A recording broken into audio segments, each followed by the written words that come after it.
Hello and welcome. My name is Brandon Wally with the Ann Arbor Film Festival, and I am super excited today to be joined by Joost Rekveld to talk about his new feature-length film, Mechanisms Common to Disparate Phenomena, number 59, which will be playing at this year's 62nd Ann Arbor Film Festival on Saturday, March 30th at 3 p.m. Eastern Standard Time. Joost, thank you so much for joining us today and Wow, welcome. thanks so much for doing this. Yeah, great. Yeah, it's great to see you. Just want to start off by saying a few words about you so you don't have to let our audience have some sense of what we're going to be getting into here Hmm. in case they don't know. So, besides being a prolific filmmaker, Yost is also a scientist and researcher. And his early artistic practice is rooted in sound and exploring visual music. Yost has explored mediums such as analog filmmaking, digital coding, and analog computing. This latter medium is what is really featured into this new film that we will get into here shortly. So, yeah, Yost, just to start off, can you tell us a little bit about your evolution within these mediums and how it brought you to this new work? Hmm. Yeah, that's an interesting question. I think in the end, I really started. I think with a lot of experimental filmmakers, or at least experimental filmmakers of a certain generation who actually perhaps started with celluloid. I started really exploring the tools, the camera, and also opening up the camera, and also when I started making films, there was this whole wave of sort of do-it-yourself processing and doing things like optical printing and manipulating the material.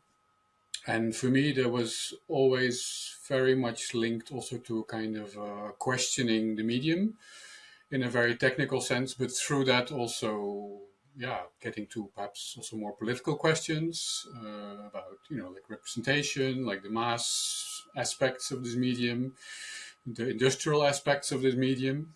And that's something which I really kept, I think, from this early experimental film time, and which I basically started applying to also to other media. So when I started thinking about code, it was very much in the same spirit. And now when I'm sort of back to more hands-on activities in a way by going into analog electronics, it's also about what are the consequences if you build your own tools, and what are these cultures you're touching, and what kind of images are waiting to be made using these new tools. Yeah. So these tools that you are, in this case, you have used old analog computers, but also have like built your own analog computer, which, is older technology, but you use it in a kind of new and really refreshing way, but it is really rooted in what the old technology does. Can you just talk specifically before we get into the film about this technology, the analog computers that you used in it, and also what you've built for it, for the visuals? Mm. Yeah, I think one of the things I noticed when I started talking about analog computers is that people very often think they know what it means, but they actually don't. um, because it's more than just old computers. I mean, people tend to think analog is things which are physical. So if you say analog computer, it just means like old, big, chunky, mainframe computer or something. Mm-hmm. But the reason I got interested in it is for something really really different. Is that it's really very different from what you would now call a computer. And it's actually much more similar to like an audio synthesizer. Like if you have an old Moog synthesizer, like with all these modules and all the patch cables and all these knobs you can turn, that's basically an analog computer. And in a very direct sense, the analog computer is sort of the ancestor of these kind of, like modular sound synthesizers. The only difference was that when these devices were invented or developed, they were not developed to create sounds or images. They were developed to do mathematics and to do simulations, basically. So instead of having modules which have to do with sound, like which generate tones or do filtering or shape envelopes, these kind of things, what sound synthesizers do. You have modules which do like things like integration or adding or multiplying, like just math. And so in a way they're very similar. I mean, they look a bit similar. Like you have all these different modules and there's all these patch cables. The only difference is that instead of doing like operations which are typical for sound, you do operations which are sort of one level below or more fundamental in a way, like they do the direct math. And the good thing about it is that you don't have to actually understand these equations. Like you just have to be able to put them on the machine because the computer does the work. So you don't have to actually understand these things, but you can just plug them in. And then of course you can use them to generate sound. Like what the output of these things are electronic signals. So if you make them in the right way, you can plug them into your amplifier and you can hear them. And what I did is basically use this same kind of technology to generate signals which create images. So which, like, on the screen, which sort of draw patterns, but then 30 times a second, really complex patterns. So, and that's already something which never happened. Like this analog computing history, it's this is really sort of invented just after the Second World War, more or less, and they lasted until somewhere in the 1970s. So there was never really a moment where these were used in real time to generate images because it was just not really possible. So making that extrapolation is already in a way kind of new thing. I don't think there ever. I mean, I know of one film, like one animation film, which was made with an analog computer, but that's really the only one. Fascinating, yeah. And so, maybe starting to get into some of the themes of this film, because what that brought to mind with me is we often think about computer and especially like digital computing as kind of being finite and precise, and sure, there's like glitches and all this sort of thing, but one of the themes it seems like you're exploring in this work is kind of that difference in between and maybe analog computing introducing levels of addressed directly in the first part of the film, the idea of chaos within computing, but you're taking this in a new way by generating images, but exploring the difference, the kind of drift that analog computing, I suppose, does and did and does. So can you talk about that aspect of, kind of looking at those in between areas and not just like, digital code where it produces exactly what you want, but letting, I don't think algorithm might not be the right word, but letting a system play out or repeat and finding those differences and, exploring that. Yeah. Yeah, I think one, I started making films like ages ago, like developing them and stuff like that. And what I liked about it is that I was also really constructing machines, like I was making like mechanical animation devices. And then for all kinds of reasons, I had a period where I did mostly like I wrote code which generated images. So in some ways, conceptually, there was still very much the same. Like I'm making some kind of device which generates images and like exploring them. But what I was really missing in this code at some point is just the physical activity, and also like you're behind the screen all the time looking at this, and also physically. I mean, you don't I don't. It didn't make me happy anymore. Let's put it that way. And what I really liked about this analog computing is that on the one hand, in this history, there's of course emphasis, like people who built these machines did everything they could to make them precise, and they're incredibly precise for what they are. But there was also another development where engineers especially started to use them more as a kind of interactive exploring tools. So, and that's much more close to how somebody behind the synthesizer would sort of play around, and then you get all kinds of new ideas. And for me, I was really looking for a situation where instead of either using like traditional animation techniques where you have to, send your film to the lab and then, like you can see it like days later, or in compute like digital computing where everything is code and it may be real time, but it's everything is sort of via that screen and the keyboard and perhaps a mouse or some kind of pointing device, whatever. I was really looking for a way where you have a very different kind of embodied activity, also like sort of jamming with this device, and where you're really exploring different things. So one hand, it's about the chaos, and we will come to that later. But one reason really for me to choose this technology is the fact also that this was the first real time technology which existed. Like this already before the Second World War, there were like real time models where sort of engineers were turning knobs and could see sort of the reaction of a simulated system in real time. Mm. And for digital computing, that took really a very long time. Like it was until I think the 80s or something that you could do things really in real time with a certain complexity and get like immediate feedback. Mm-hmm.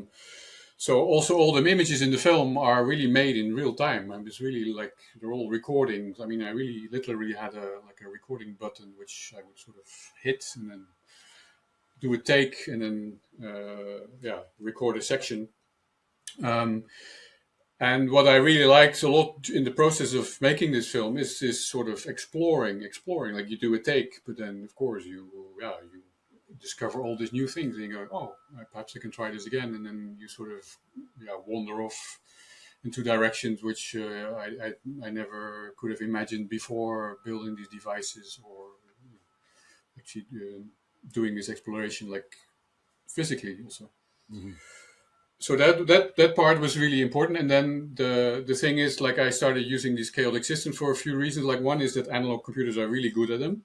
Like there's a whole class of chaotic systems which are actually very easy to model on an analog computer. And also they're very interesting because they are very sensitive. So you change parameters and then suddenly the whole behavior changes. So this is very interesting to use in a situation like that where you're interactively exploring like different types of imagery. So it really got the feeling that you're sort of having an interlocutor, like you're interacting with an entity which has a sort of certain complexity to it. It's not. I was not interested in a situation where I was in control. That's basically the shortest version of the answer. Yeah, that's really interesting. And this outcome that you kind of let happen and produce is visually amazing, and it's like psychedelic, but it's also, you can see the patterns and you can kind of see this kind of almost this thinking going on behind the images created, how they're drifting and interacting and things like that. But one thing I was interested in, like the first part of your film, to my knowledge, is you actually physically showing and like filming the process of what in the rest of the film we see, which is the outcome. But then at the beginning you are showing, and then also through some voiceover, kind of alluding to and explaining, really what your thinking is behind this. So could you talk about like why you decided to do like live action in the beginning, and just how that relates to the larger work overall? Yeah. There's a few things which for me are really first. It's like this. I think this is the first ever film I made with a voiceover or had parts. I mean, the prologue, which you were alluding to, that has a voiceover. So I was intensely uncomfortable with it. But the reason I did it is because it's also, I mean, it's a text I didn't write. It's a text I found. It's a text by Yoshisuke Ueda, who is a Japanese engineer, scientist, who is one of the people who encountered chaos when it was not really well known as a phenomenon. And there's a famous story by Edward Lorenz, like he was working on weather forecasts, and Edward Lorenz is the guy who coined this phrase, the butterfly effect. And then there's a story that he went to this computer and then he tried to repeat an experiment, and then The second time it went in a completely different direction. And that's a sort of, legend a bit of how chaos was then discovered. And then he discovered, okay, if you have a tiny difference, it means that you cannot predict the weather like more than 1 or 2 days in advance, because things will always diverge, and the smallest difference already can make a huge, have a huge effect like 2 or 3 days later. So that's the butterfly effect. So that's a very well-known story. And Lawrence used a digital computer. And around the same time, there was this Japanese, I mean, I encountered this story, Japanese engineer, or he was a graduate student at the time. And he also discovered chaos, but he did it with an analog computer. And what I really liked about the story, I compiled it from different papers. So these are really technical papers where he, writes about the math and what he all discovered. But in between, there's these glimpses of where he describes his activity. And that it was really tedious to work with these analog computers, because you had to, like wait for them to become stable, and you had this pens, on the plotter, you have to clean them, and all this kind of stuff. So one aspect I really liked about this text is that he really explains the daily grind of working with these machines, which are clunky, and they work, but you have to really work on them also. And so that was one aspect, also to give a bit of a glimpse of what these analog computers are, what it is to work with them, also as a kind of introduction. And then he also he describes how he then was surprised by discovering these new kinds of complex curves which nobody expected, and thinking that his machine was perhaps broken, and then discovering it wasn't. So there's lots of aspects in there which give all kind of context to the way I'm making the images in the rest of the film. And as you say, like what you see there is basically a sequence of a number of plots. So you see one image being drawn over a course of like 2 minutes, for instance. And basically every image you see after is exactly made in that way, except then it's 30 times a second, not once every 2 minutes.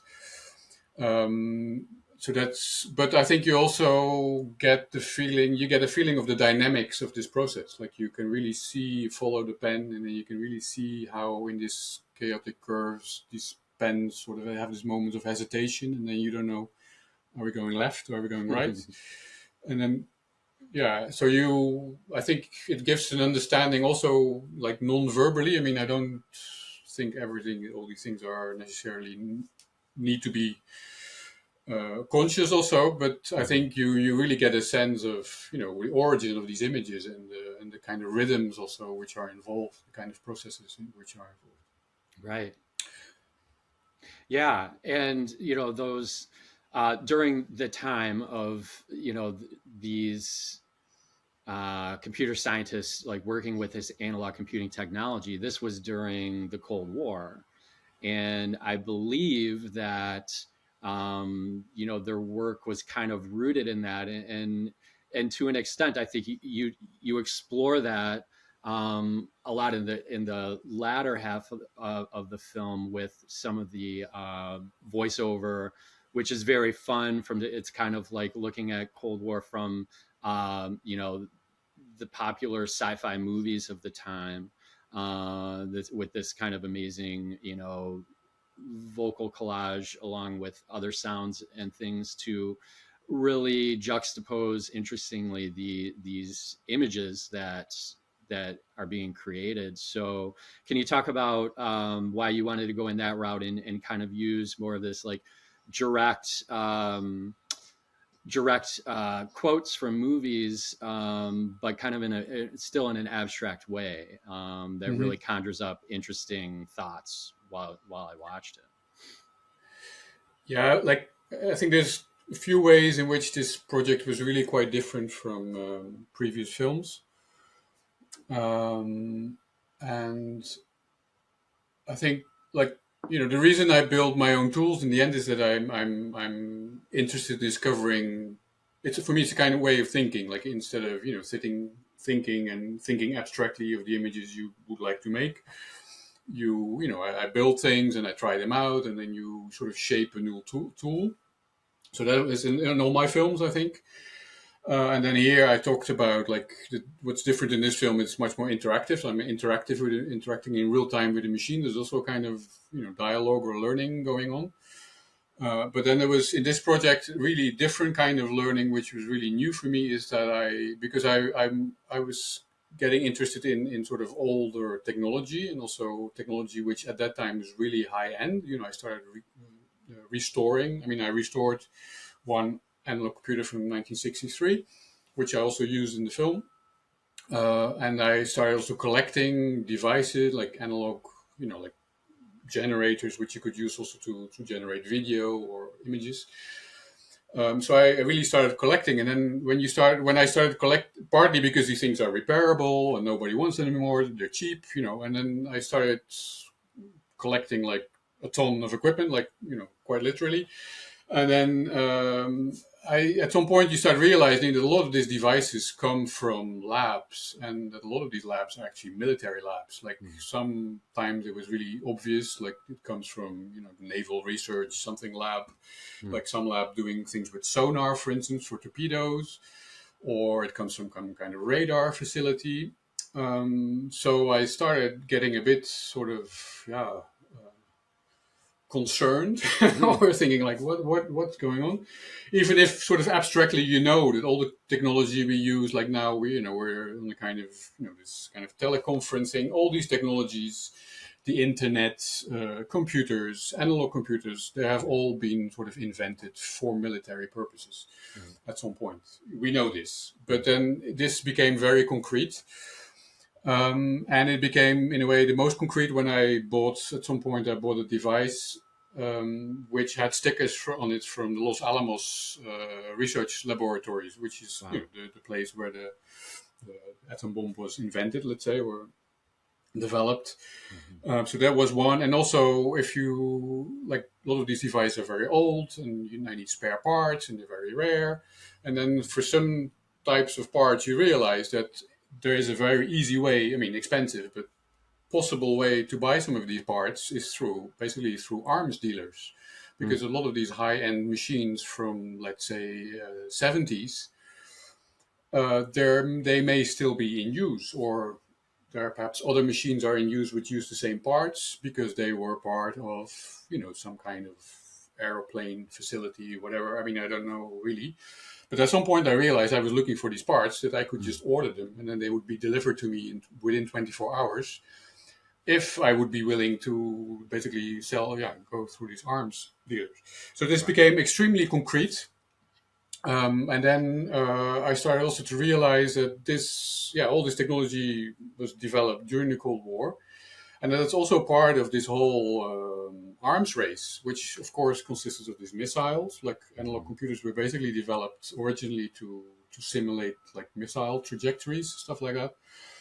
But then of course there's also the other side, like the whole global monitoring and all this whole thing.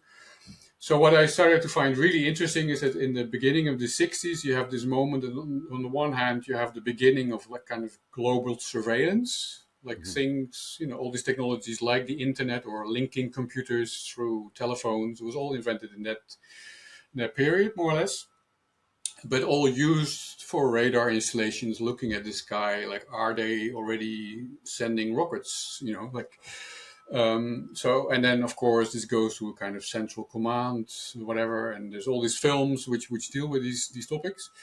So on the one hand you have this global surveillance, this sort of longing for global control, like the world is round and it's small and we can watch everything at once, and we can, if something goes wrong, we press a button and it will be corrected.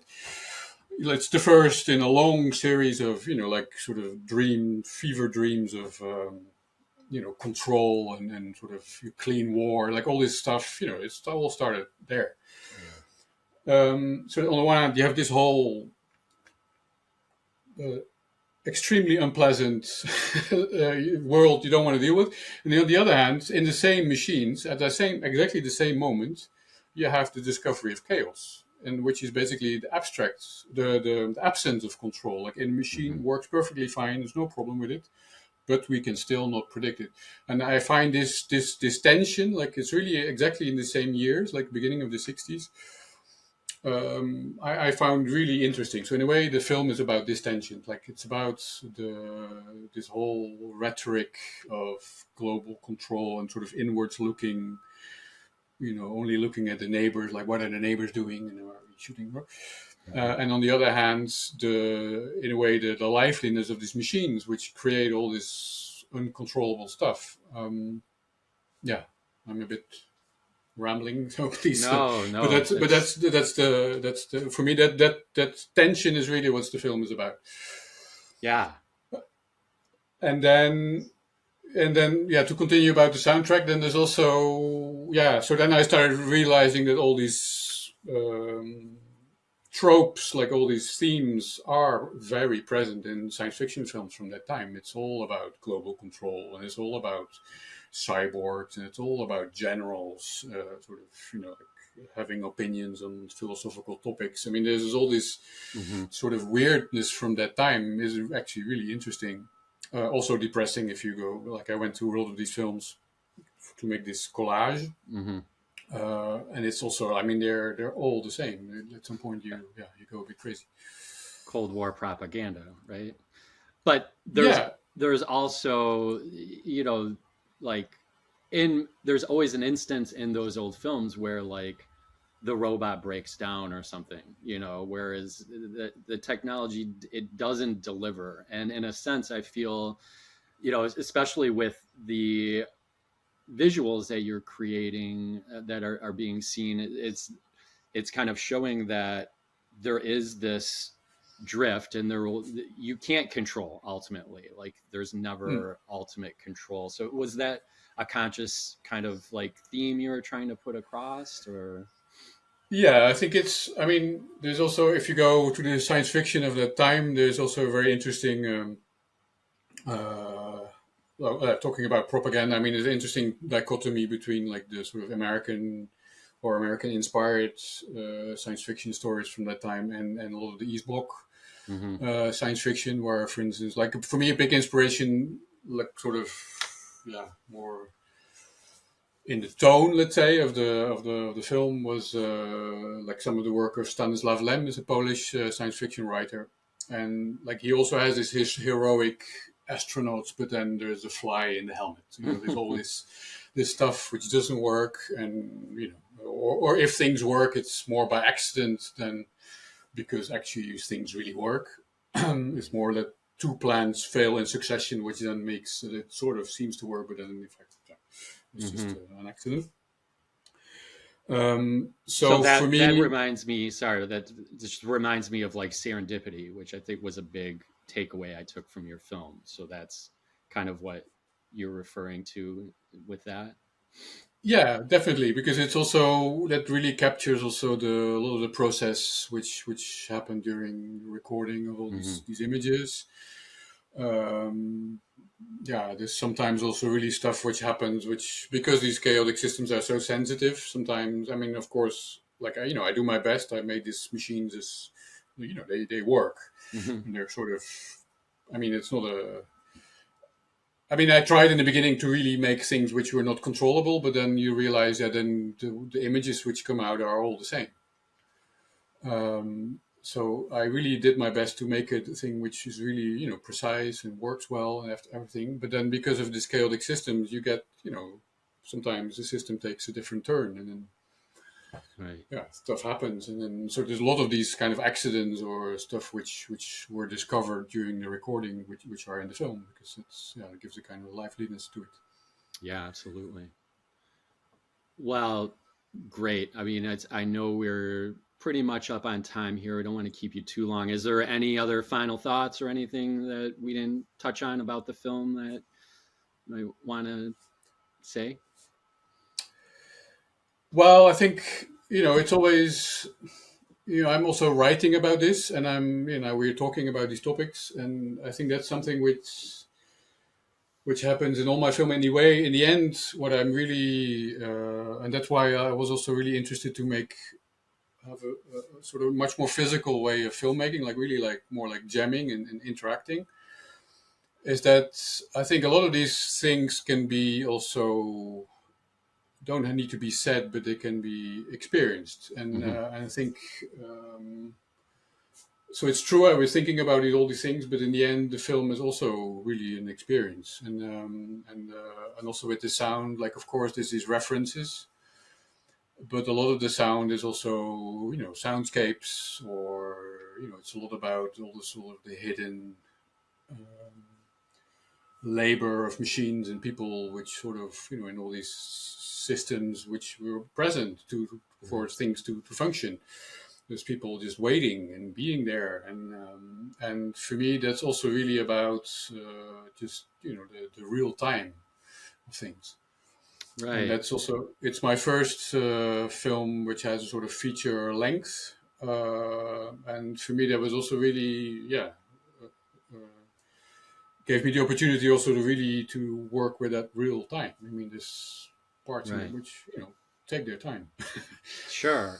And you have, I mean, I believe you've spent a lot of time just on the research of this too, right? Like, isn't this kind of born out of a research project that you've been working on for some years now? Is that right? Yeah, well, I think that's something which I had with all my films, is that, I mean, I always had multiple projects happening at the same time. But in a way, every film I made, for some of them, they really took a few years, and this is the same. Hmm. And I think one difference here is that the research is also much more historical, and yeah, so I'm also writing about it, and it's also part of a more theoretical research project. Right.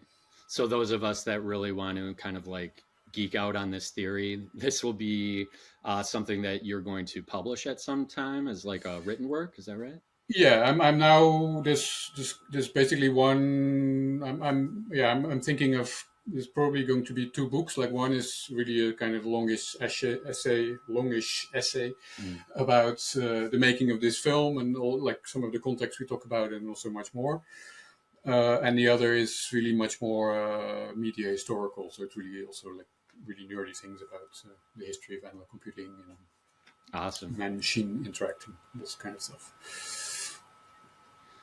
All right. Well, Thanks. thank you so much again for joining us. And just to remind everyone that you can catch Mechanisms Common to Disparate Phenomena number 59 at the 62nd Ann Arbor Film Festival on Saturday, March 30th at 3 p.m. Thanks again, Joost. Well, thank you. Okay. Bye Bye. bye.